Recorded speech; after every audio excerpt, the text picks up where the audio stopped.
quite rewarding in a robust There's one there. Cool. In North Korea, trucks powered by burning wood are not a novelty or a symbolic choice. They are a necessity born from systemic failure. Decades of fuel shortages, economic isolation, and rigid political prioritization have pushed civilian transport away from diesel and back toward technologies abandoned elsewhere long ago. As oil supplies dwindled after the Cold War and sanctions tightened, trucks did not disappear, they adapted. Gasifiers replaced fuel tanks, forests replaced refineries, and drivers became mechanics and fire tenders. This system keeps goods moving, but only barely. The result is a transport network defined not by efficiency or growth, but by survival under constraint, revealing how deeply fuel scarcity reshaped North Korea's economy, environment, and daily life on the road. Fuel without fuel. Why wood replaced diesel. North Korea's use of wood-powered trucks is not a technological curiosity, but the outcome of a prolonged fuel crisis shaped by geopolitics, economic collapse, and systemic prioritization. Diesel did not gradually disappear. It was squeezed out by a convergence of shocks that left civilian transport with no viable alternatives. The roots of the problem extend back to the post-Cold War rupture. Until the early 1990s, the Democratic People's Republic of Korea relied heavily on subsidized fuel imports from the Soviet Union. That arrangement collapsed abruptly after 1991 to 1994, when Moscow shifted to hard currency trade and later dissolved entirely. Oil deliveries fell sharply, and North Korea lacked both foreign exchange reserves and refining capacity to replace them at market prices. Diesel, once rationed but available, became scarce almost overnight. This fuel shock coincided with a broader economic breakdown during 1994 to 1998, a period marked by industrial failure, infrastructure decay, and famine. Electricity generation collapsed as aging thermal plants ran out of fuel, rail transport deteriorated due to lack of power and maintenance, and road transport, highly dependent on diesel, was effectively paralyzed.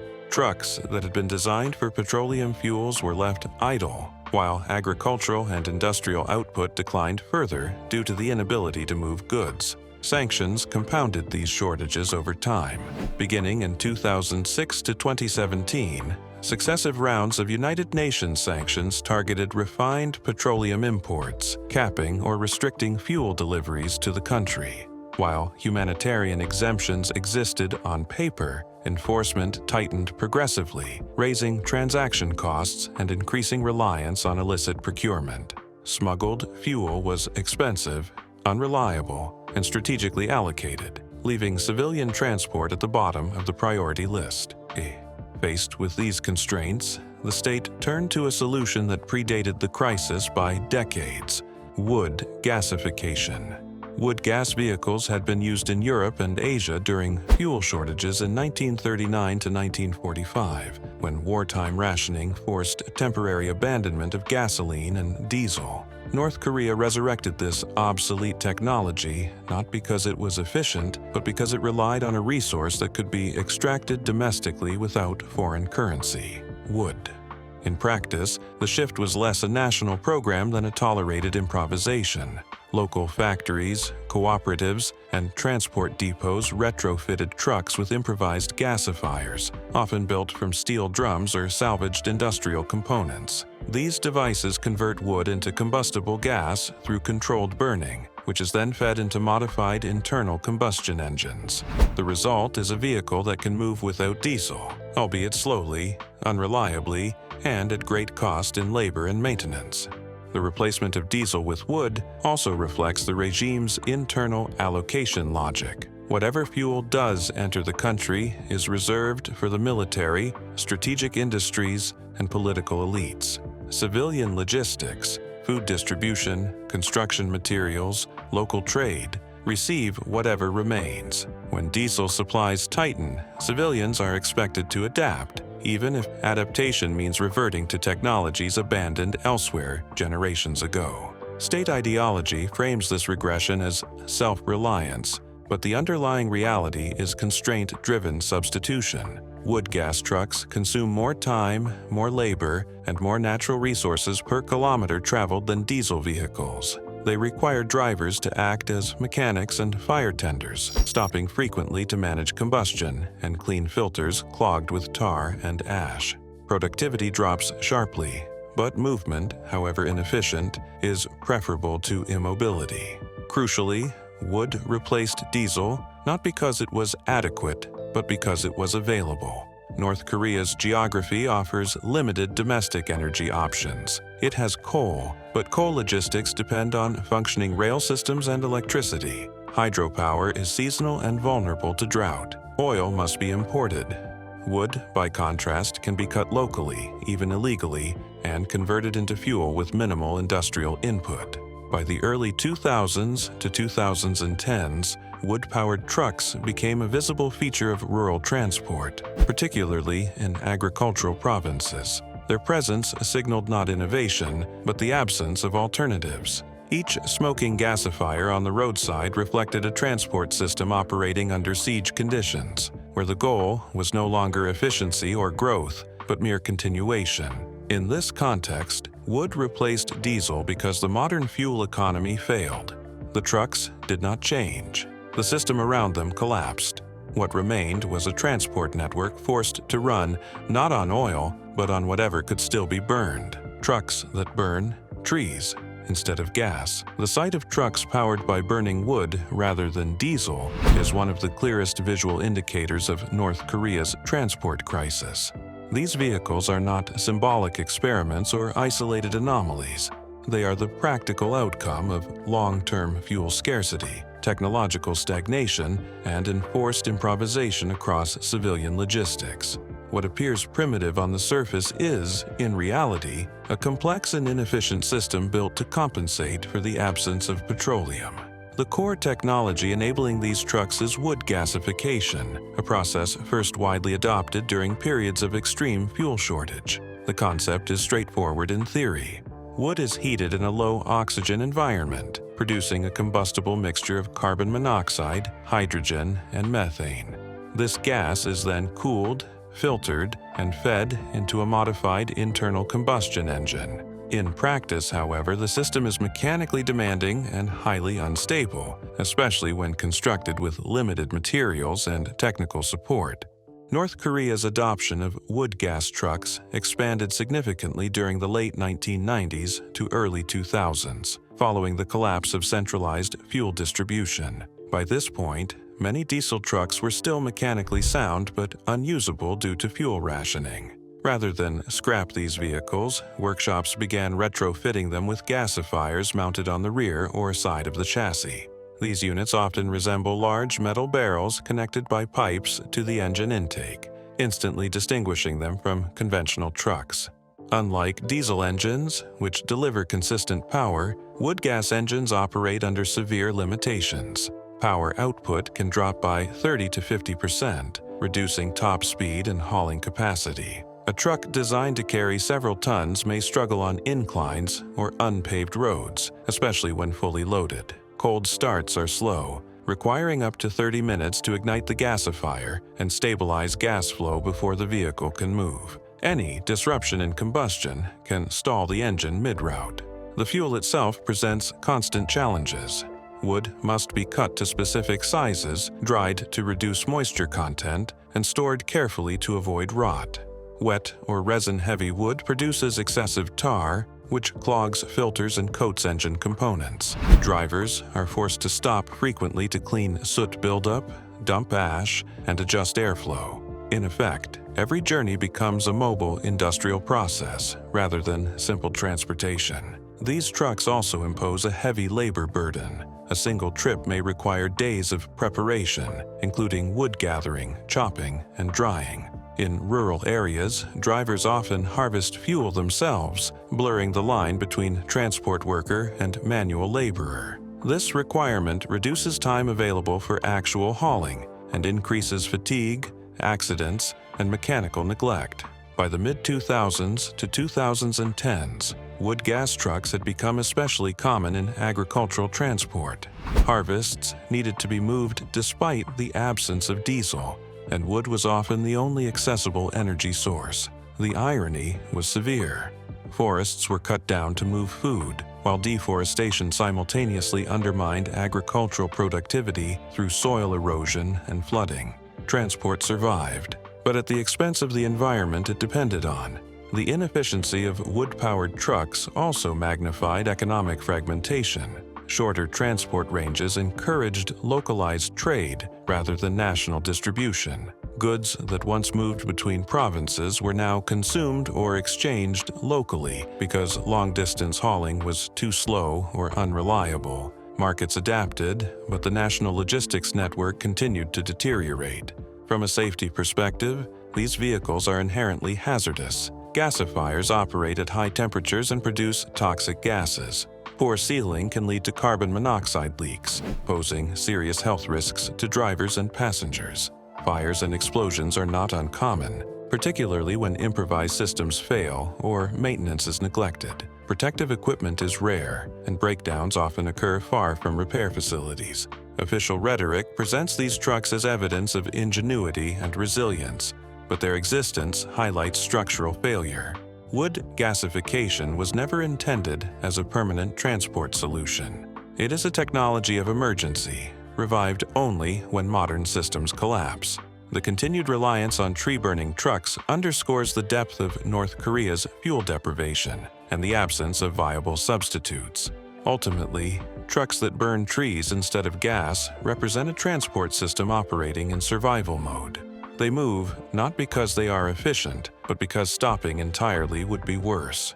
Each plume of smoke trailing behind them is a visible reminder that mobility, in this context, has been reduced to the bare minimum necessary to keep the economy from grinding to a complete halt. Engines choked by smoke and tar. Wood-powered trucks in North Korea do not fail quietly. Their breakdowns are slow, corrosive, and cumulative, driven by smoke, tar, and heat that internal combustion engines were never designed to endure. While wood gasification allows vehicles to move without diesel, it does so by subjecting engines to constant mechanical abuse, ensuring that every kilometer traveled shortens their lifespan.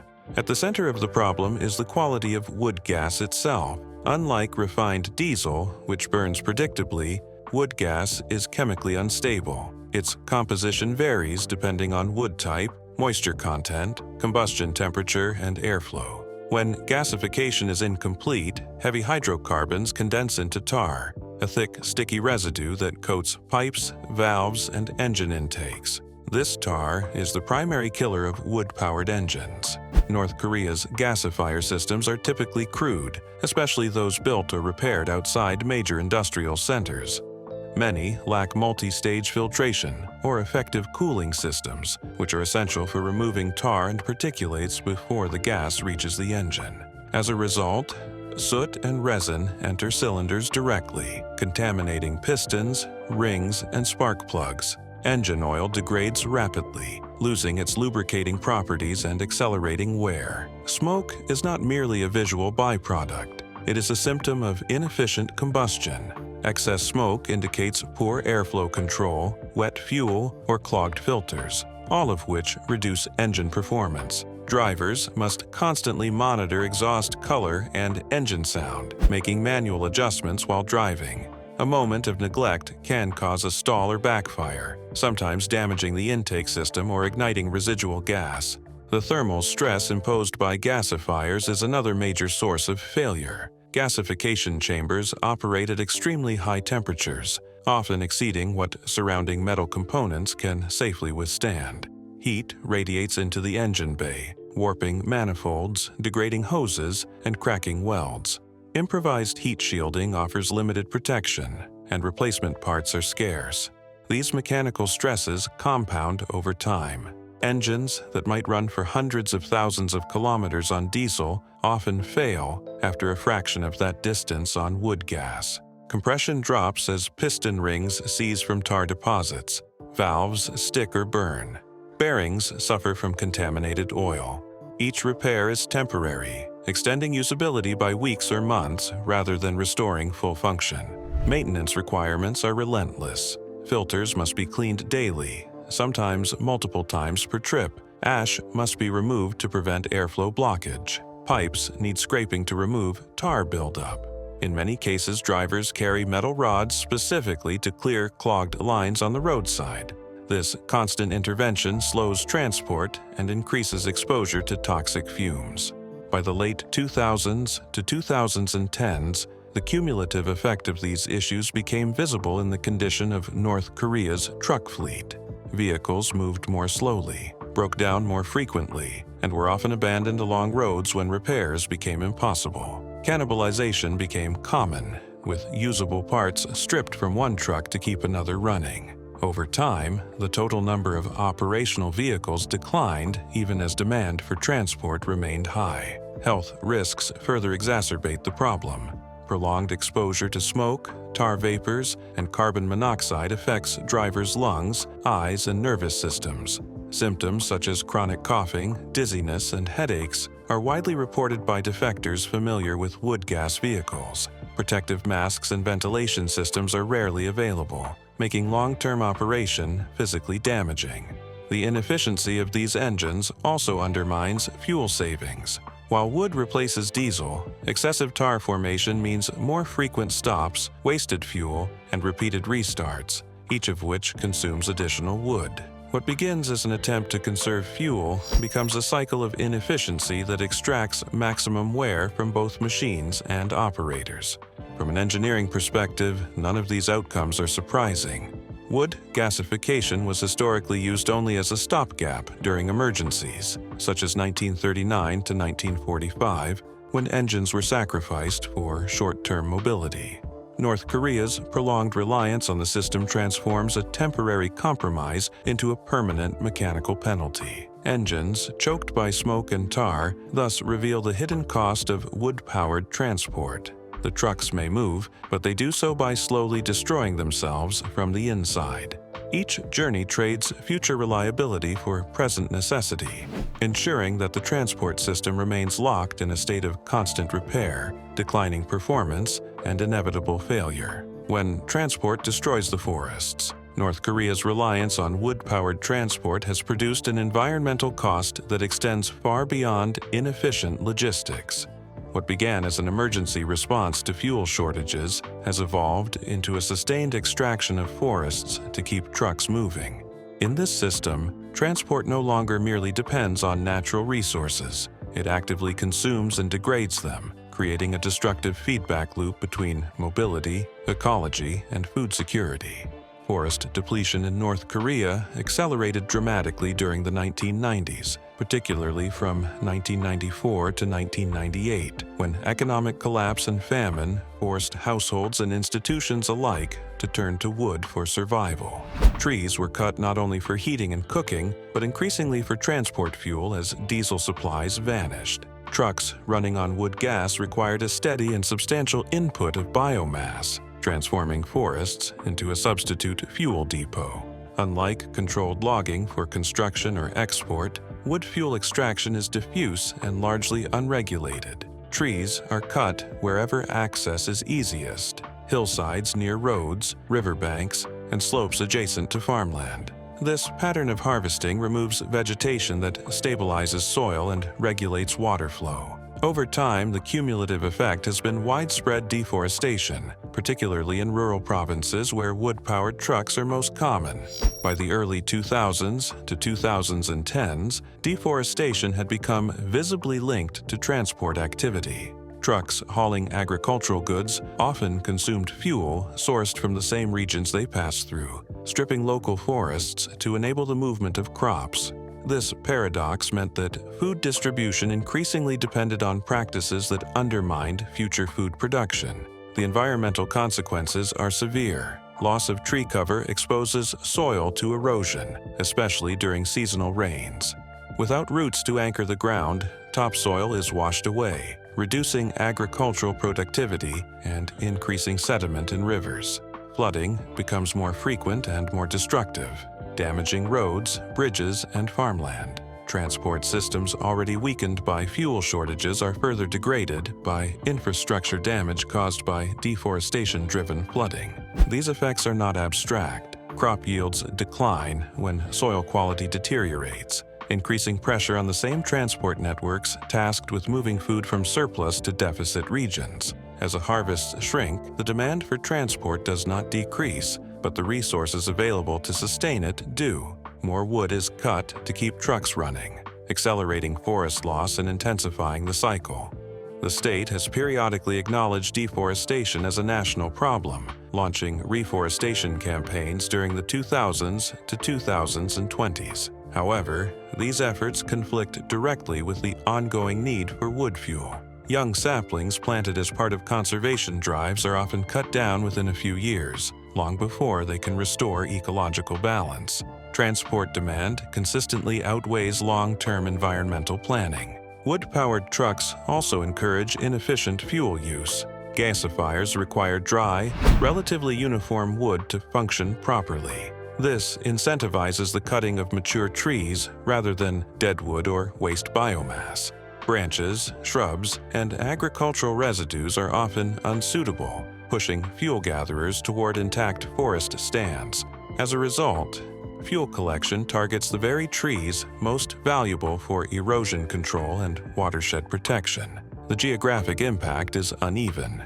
Mountainous regions suffer the most severe damage, as steep slopes are stripped of vegetation. These areas are also more vulnerable to landslides, which can block roads entirely. When this happens, transport routes must be rerouted or abandoned, increasing travel distances and fuel consumption elsewhere. Forest loss thus directly undermines the transport efficiency it is meant to support. Social conflict emerges at the local level as well.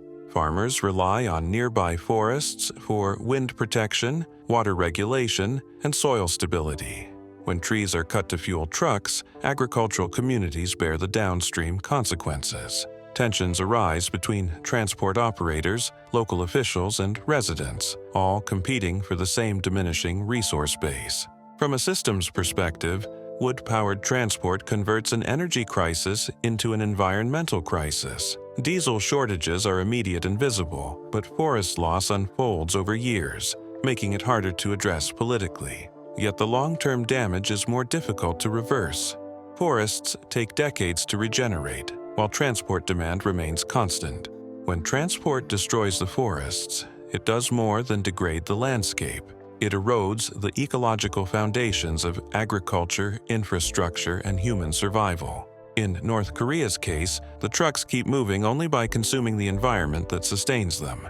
The result is a transport system that advances kilometer by kilometer, while steadily dismantling the natural systems required for its own existence. Who gets diesel and who gets wood?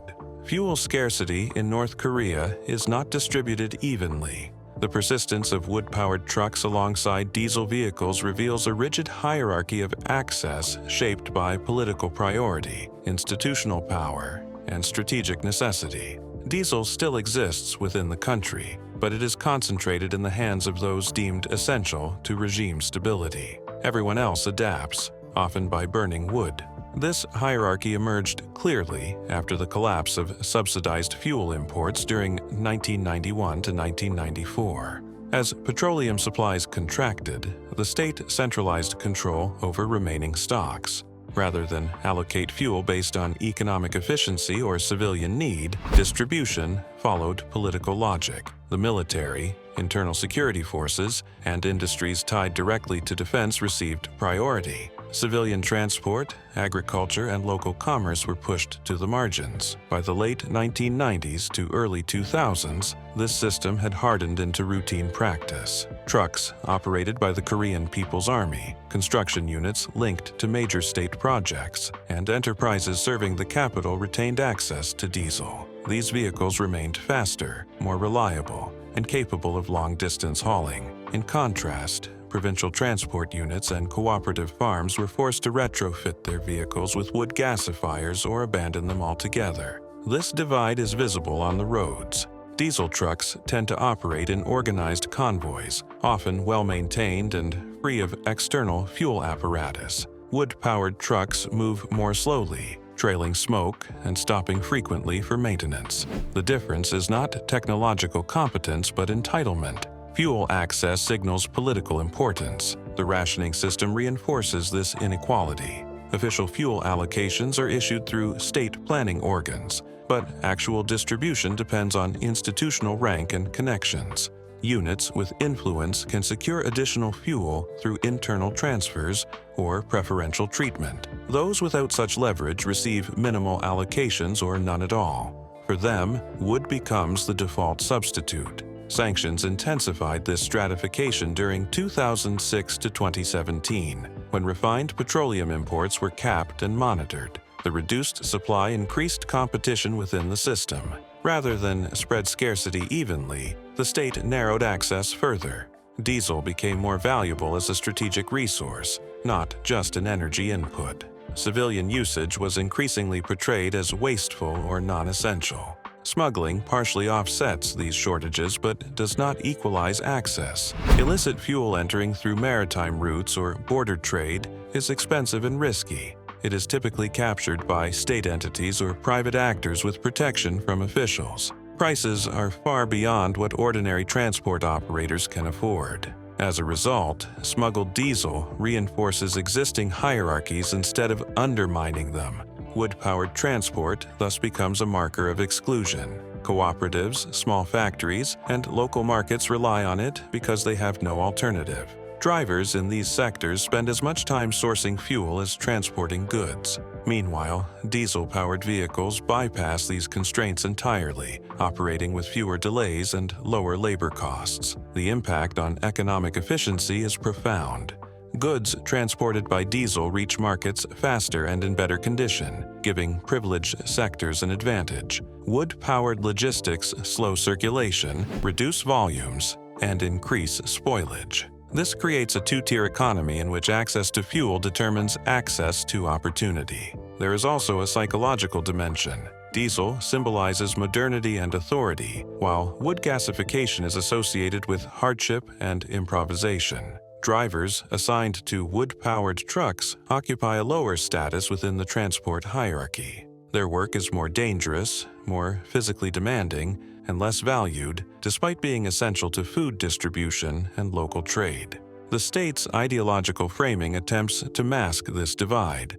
Official narratives praise self-reliance and adaptability, portraying wood-powered trucks as evidence of national resilience. At the same time, diesel usage by elites is rarely acknowledged publicly. The contradiction is implicit but widely understood. Self-reliance is for those without access to privilege. Over time, this unequal distribution deepens structural stagnation. Resources flow towards sectors already favored, while peripheral regions fall further behind. Roads deteriorate where wood-powered trucks struggle to maintain regular traffic. Markets fragment as transport reliability declines. Diesel sustains power. Wood sustains survival. By the 2000s to the 2000s, this system had become normalized. The question was no longer why some trucks burn wood, but why others still burn diesel. The answer lies not in technology or necessity, but in hierarchy. Fuel is allocated according to political value, not social need. Who gets diesel and who gets wood ultimately defines who moves easily and who struggles. In North Korea's transport system, energy is not just a resource. It is a signal of status, control, and inclusion within the state's priorities: sanctions, smuggling, and the official denial. North Korea's reliance on wood-powered transport cannot be understood without examining the interaction between international sanctions, illicit fuel networks, and state narratives that deny the depth of the crisis. Wood gas trucks exist not in isolation, but as the visible residue of a system constrained externally, circumvented internally, and publicly misrepresented. International sanctions targeting North Korea's energy sector intensified after 2006 to 2017, following nuclear and missile tests. These measures imposed caps on refined petroleum imports and subjected fuel shipments to monitoring and inspection. While sanctions did not eliminate fuel entirely, they sharply reduced legal supply and increased the cost and risk of obtaining diesel. For a country already short on foreign currency, this pressure was decisive. Officially, the state framed sanctions as an external act of hostility that could be overcome through self-reliance. In practice, the reduction in fuel availability forced a triage system.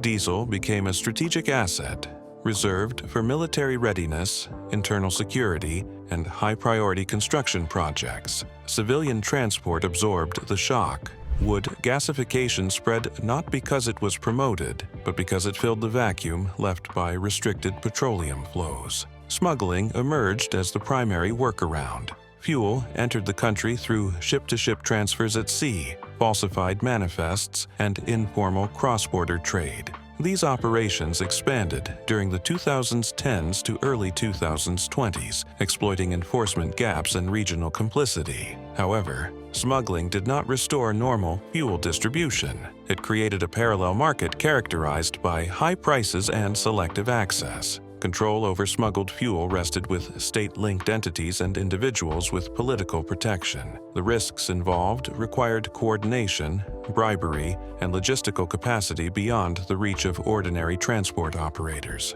As a result, illicit diesel reinforced existing inequalities rather than alleviating them. Those already favored gained additional supply. Those excluded remained dependent on wood. The cost differential was prohibitive. Smuggled diesel could cost several times the official price, assuming it was available at all. Civilian drivers operating cooperative or local market trucks could not afford it. Even when fuel was purchased, it was often diluted or of poor quality, increasing engine damage and operational risk. Wood, despite its inefficiency, remained the only reliable option for many. Official denial plays a crucial role in sustaining this system. Publicly, the government rarely acknowledges fuel shortages as a structural problem. Wood-powered trucks are portrayed as voluntary adaptations or examples of ingenuity. State media emphasizes resilience and innovation while avoiding direct reference to sanctions-induced scarcity. The implication is that wood gasification is a choice, not a compulsion. This narrative obscures the economic reality. If wood-powered transport were truly optional, it would be limited to experimental or niche use. Instead, it dominates rural and civilian logistics. The persistence of this system over decades indicates not success, but constraint. Denial allows the state to avoid accountability for the long-term degradation of transport and infrastructure. Sanctions enforcement also contributes indirectly to denial. Because fuel shortages are attributed to external pressure, internal policy failures remain unexamined. The state can claim moral victory and endurance while ignoring the inefficiencies and environmental damage caused by wood reliance. Smuggling fills gaps quietly, maintaining the appearance of functionality without addressing root causes. The contradiction is visible on the roads. Diesel-powered convoys move efficiently, while wood-powered trucks struggle behind them. Official rhetoric insists both are part of the same self-reliant system, but the disparity is obvious. Sanctions constrain supply, smuggling redistributes it unevenly, and denial reframes the outcome as ideological success. Over time, this triad locks the transport system into stagnation. Sanctions reduce legal options, smuggling distorts allocation, and denial prevents reform. Wood gasification becomes permanent not because it works well, but because no actor has an incentive to dismantle it. Elites retain diesel access, smugglers profit, and the state avoids admitting vulnerability. By the 2000s, wood-powered trucks had become an accepted feature of civilian life. Their presence no longer provoked explanation, only resignation. The system endured not through efficiency, but through narrative control and selective circumvention. Sanctions, smuggling, and official denial thus form a closed loop. Each reinforces the others, ensuring that fuel scarcity remains managed rather than solved. In that space between restriction and reality, trucks continue to burn trees instead of gas, not as an active choice, but as the consequence of a system unwilling to confront its own limits. The dangerous life of a wood truck driver. Driving a wood-powered truck in North Korea is not simply a transport job. It is a daily exposure to mechanical danger, toxic environments, and physical exhaustion. Unlike diesel drivers who focus primarily on navigation and cargo, wood truck drivers are forced to act as fuel gatherers, fire managers, mechanics, and safety monitors at the same time. The risks they face are constant, cumulative, and largely unavoidable. The danger begins before the truck ever moves. Fuel preparation is labor-intensive and hazardous. Drivers are often responsible for sourcing wood themselves, particularly in rural areas. This means cutting trees on steep slopes, hauling logs manually, and chopping them into sizes suitable for gasifiers. Injuries from axes, saws, and falling branches are common, especially when work is rushed or conducted without protective equipment. By the time a journey begins, fatigue has already set in. Starting a wood gas truck is itself a risky procedure. Igniting the gasifier requires open flames and close contact with high-temperature metal chambers. Poorly sealed systems can release flammable gases, creating the risk of flash fires or explosions. Burns to hands and arms are frequent, and clothing often carries scorch marks from repeated exposure. Unlike regulated industrial settings, there are no standardized safety protocols or fire suppression systems. Once on the road, the driver must continuously manage the combustion process. Gas flow depends on precise control of airflow and temperature. If the fire burns too hot, metal components warp or crack. If it burns too cool, tar production increases, choking the engine. Drivers monitor smoke color, engine sound, and pressure gauges simultaneously while navigating rough roads. Distraction is unavoidable, increasing the likelihood of accidents. Carbon monoxide exposure represents one of the most serious and invisible threats. Wood gas contains high concentrations of this toxic gas, and leaks are common in aging or improvised systems. Prolonged inhalation causes dizziness, nausea, and impaired judgment. In extreme cases, drivers lose consciousness. Ventilation is minimal, especially during winter months when cabins are sealed against cold. Protective masks are rare, and long-term health effects accumulate silently. Mechanical failure adds another layer of risk. Wood-powered engines stall frequently, often in dangerous locations such as mountain roads or river crossings. Restarting requires opening hot components and relighting fuel, exposing drivers to burns and toxic fumes. Breakdowns far from repair facilities leave drivers stranded for hours or days. Injury and pressure from authorities to complete deliveries regardless of condition.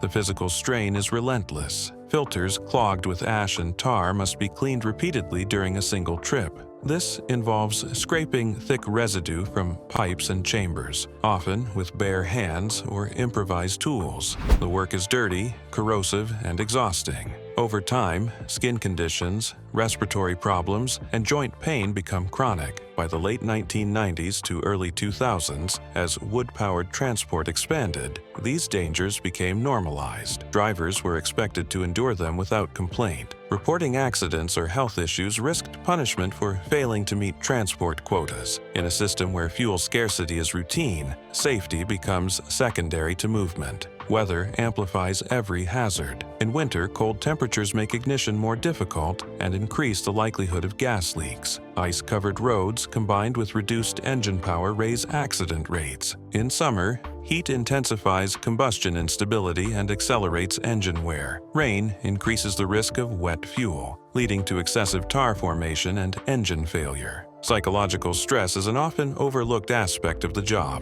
Drivers operate under constant pressure to deliver goods despite mechanical limitations. Delays caused by breakdowns or fuel preparation are not always tolerated by superiors. This creates a climate of anxiety in which drivers take risks, bypass safety steps, or overload vehicles to compensate for lost time. The contrast with diesel drivers is stark. Those with access to petroleum fuel face fewer mechanical tasks, lower health risks, and faster journeys. Wood truck drivers occupy the lowest tier of the transport hierarchy, despite performing some of the most physically demanding and dangerous work.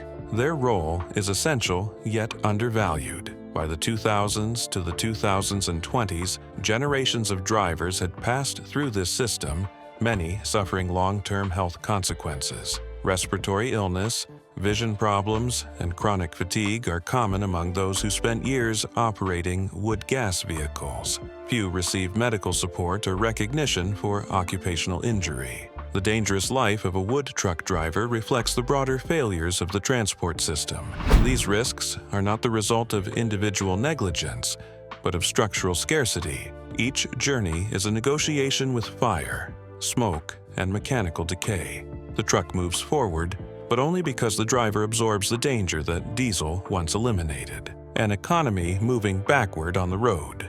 North Korea's wood-powered trucks are more than a transport anomaly. They are a visible indicator of economic regression. An economy that once pursued industrial self-sufficiency now depends on technologies abandoned elsewhere generations ago. Goods still move along the roads, but the means of movement reveal a system no longer progressing forward, only sustaining basic circulation at a diminished level of capacity. In functional economies, transport acts as a multiplier. Efficient logistics expand markets, reduce transaction costs, and connect production with consumption. In North Korea, the reverse has taken place. As diesel supplies contracted after 1991 to 1994, transport shifted from a driver of growth into a structural bottleneck. Wood gas trucks keep goods moving, but at a pace and cost that suppress economic activity rather than enable it. The limitations are structural rather than incidental. Wood-powered vehicles move slowly, carry reduced loads, and suffer frequent mechanical failure. Each constraint shrinks the effective size of the market. Distance becomes expensive again. Regions that once exchanged goods across provinces are increasingly isolated, forcing local consumption and discouraging specialization.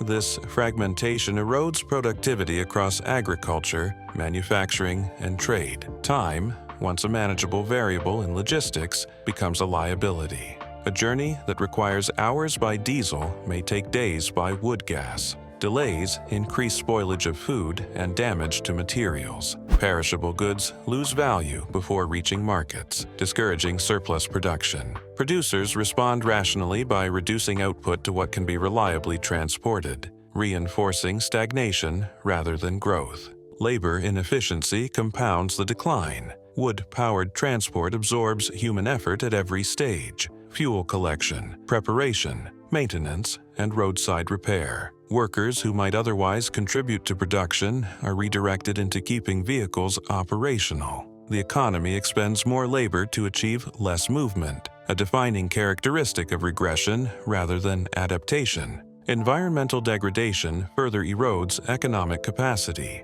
Forests cut to fuel trucks contribute to soil erosion and flooding, damaging farmland, roads, and bridges. Infrastructure deteriorates under heavier maintenance demands, while resources to repair it remain scarce. Transport increasingly consumes the natural capital it depends on, narrowing future economic options and deepening vulnerability. By the 2000s to 2010s, this backward movement had become systemic. Economic planning adjusted expectations downward. Instead of planning for expansion, institutions planned for endurance. Logistics targets emphasized minimum delivery rather than efficiency or reliability. Wood gas trucks fit this logic precisely. They are sufficient to prevent collapse, but structurally incapable of enabling recovery. This regression also constrains future recovery. Skills erode as outdated systems persist. Capital investment becomes irrational, and innovation is displaced by improvisation. When transport infrastructure no longer supports modernization, economic planning narrows to crisis management, ensuring that backward movement is not temporary, but reinforced over time. The persistence of diesel within privileged sectors sharpens the contrast. Where petroleum fuel is available, productivity remains higher, construction advances faster, goods move farther, and losses are lower. This uneven access produces internal economic distortion. Growth, where it exists, is concentrated, while the broader economy operates under constraints resembling pre-industrial conditions. Ideologically, the state frames this adaptation as resilience. However, resilience without progress is managed decline. An economy moving backward on the road does not collapse suddenly. It sheds capability gradually. Each workaround replaces a lost function without restoring what was removed, locking the system into lower performance as the new normal. Historical context reinforces this interpretation. Wood gasification was widely used during 1939 to 1945 as a temporary response to wartime shortages. Its long-term adoption was never intended. That it remains in use decades later signals not ingenuity, but the absence of alternatives. Modern economies moved on. North Korea could not. The road itself becomes symbolic.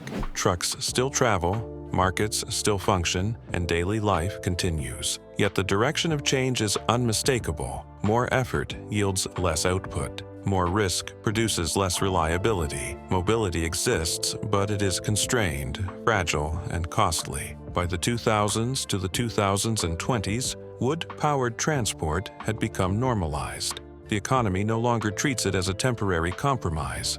This normalization marks the final stage of regression, when reduced capacity is accepted as the baseline, and moving backward feels like standing still. An economy moving backward on the road is not one without motion. It is one where motion no longer leads forward. North Korea's wood-powered trucks illustrate this condition vividly. They keep the wheels turning, but they also measure the distance lost, kilometer by kilometer, from a system that once relied on fuel to accelerate progress rather than merely sustain survival.